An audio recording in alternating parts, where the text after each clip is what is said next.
ഈ ജി സുധാകരന്റെ കാര്യത്തില് ഈ മുഖ്യമന്ത്രി പിണറായി വിജയൻ പറഞ്ഞത് നേരത്തെ ഒരു ഡീൽ ഉറപ്പിച്ചത് കൊണ്ടാണ് ഞാൻ വിളിച്ചപ്പോൾ ഫോൺ എടുക്കാത്തത്. പിണറായി വിളിച്ചില്ല എന്നാണ് ജി സുധാകരൻ പറയുന്നത്. ഈ നിങ്ങൾ രണ്ടുപേരും പിണറായിയുടെ വാത്സല്യം നല്ലപോലെ കിട്ടിയാളാണ്, ജി സുധാകരനായാലും എ കെ ബാലനായാലും. അങ്ങേക്ക് എന്താണ് ഈ ഒരു വാചകത്തെ തോന്നുന്നത്? അതെന്താ വെച്ചാൽ അയാളെ പിണറായിനെ വല്ലാതെ ഹർട്ട് ചെയ്താണത്.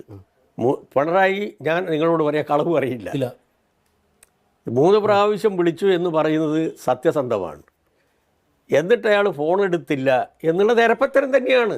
രാഷ്ട്രീയ ചെറ്റത്തരം, ചെറ്റത്തരം എന്നാണ്.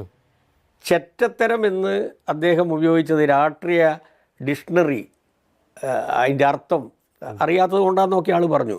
ഞാൻ മലയാള ഡിക്ഷണറി നോക്കി. ചെറ്റത്തരം എന്ന് പറഞ്ഞു കഴിഞ്ഞാൽ അല്പത്തരം എന്നാണ് അർത്ഥം, അർത്ഥമില്ലാത്ത വാക്ക് എന്നാണ് അർത്ഥം.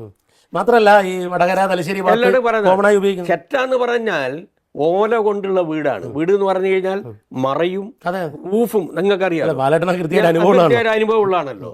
ഞാൻ അതിൽ താമസിച്ച് ഇയാൾ താമസിച്ചിട്ടൊന്നുമില്ല. ഇയാൾ മേൽക്കുര ഓരാന്നാ പറഞ്ഞേ. മേൽക്കുര ഓരിയാണ് ഏത് പ്രമാണിട്ട് വന്ന് ഓട് വളരെ കുറവാണ്.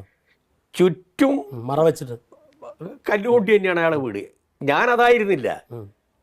അപ്പോൾ ചെറ്റ വീട് എന്ന് പറഞ്ഞു കഴിഞ്ഞാൽ ഓല വീട് എന്നാണ് അർത്ഥം, അല്ലെങ്കിൽ ബാമ്പോ ഈ മുളയുടെ വീട്, അതിനാണ് ചെറ്റ എന്ന് പറയുക. ചെറ്റത്തരം എന്ന് പറഞ്ഞു കഴിഞ്ഞാൽ അല്പത്തരം എന്നാണ്, മീൻലെസ്. ഇംഗ്ലീഷിൽ മീൻലെസ് എന്നാണ് പറയുക.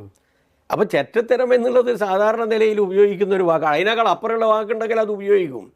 കാരണം എന്താ വെച്ചാൽ കമ്മ്യൂണിസ്റ്റുകാരൻ കെട്ട് കഴിഞ്ഞാൽ പിന്നെ ഒരാൾ വിചാരിച്ചു കഴിഞ്ഞാലും ആ നാറ്റം പോവില്ല. അതാണ് മാവോ പറഞ്ഞത്. കമ്മ്യൂണിസ്റ്റുകാരൻ കട്ടാല സഖാക്കളെ മുട്ട കെട്ടതുപോലെയാണെന്ന് മാവോ പറഞ്ഞിട്ടുണ്ട്. കാരണം ആ നാറ്റം കൊണ്ട് പിന്നെ അങ്ങോട്ടേക്ക് ആരും എടുക്കില്ല. ആ അധപ്പതനത്തിലേക്ക് എത്താൻ പാടില്ലായിരുന്നു സുധാകരൻ. ഈ ഒരു നല്ല വിശ്വാസത്തിലാണ് ഞങ്ങളെപ്പോലുള്ളവർ അദ്ദേഹത്തെ ബഹുമാനിച്ചത്, ആദരിച്ചത്. പ്രത്യേകിച്ച് ഒരു രക്തസാക്ഷി കുടുംബത്തിലെ പ്രധാനപ്പെട്ട ഒരു അംഗവും. അങ്ങനെ പിണറായി വിജയൻ ഇയാളെ കാണാൻ പോകുന്നു, വിളിക്കുന്നു. അപ്പോൾ പിന്നെ പെട്ടെന്ന് കോൺഗ്രസിൻ്റെ തൊപ്പി തലയിലേക്ക് വെച്ചാൽ, ഷാൾ അണിഞ്ഞു കഴിഞ്ഞാൽ ഇത് പഴയ ഡീല് തന്നെയാണ്, 1 വർഷം മുമ്പേ തുടങ്ങി എന്ന് വിചാരിച്ചാൽ അതുകൊണ്ട് റീസണബിൾ ആയിട്ടുള്ള തോന്നലല്ലേ? തെറ്റു പറയാൻ പറ്റുമോ? അതിപ്പോൾ എടുത്തിട്ട് അമ്പലപ്പുഴയിലെ വിധി എന്താവും? അമ്പലപ്പുഴയിൽ ഞങ്ങളുടെ സ്ഥാനാർത്ഥി തമ്പിങ് മെജോറിറ്റിയിൽ ജയിക്കും.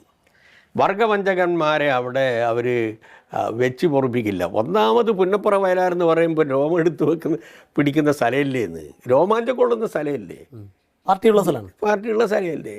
എങ്ങനെയാണ് ഇവർക്കൊക്കെ ഇത് തോന്നുന്നത് എന്നുള്ളതാണ് എനിക്ക് അത്ഭുതം തോന്നുന്നത്.